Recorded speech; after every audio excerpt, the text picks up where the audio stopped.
Changing the receiver's name on a Western Union transfer can be a complex process due to security measures. However, in certain situations, it may be possible to amend the recipient's details. Here's how to proceed. Contact Western Union. Reach out to Western Union's customer service through their website, phone, or visit a physical location. Explain your situation and request assistance with changing the receiver's name.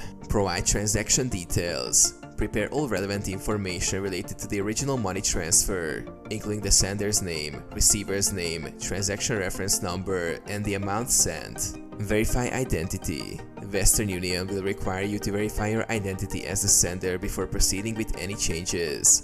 Provide the necessary identification documents as requested.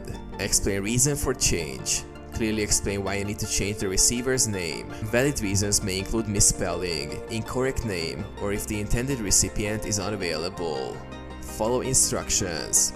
Western Union will provide guidance on the specific steps required to amend the recipient's details. This may involve completing a form, providing additional documentation, or paying a fee, depending on the circumstances and policies. Confirm changes. Once Western Union approves the name change request, verify the updated recipient's details to ensure accuracy.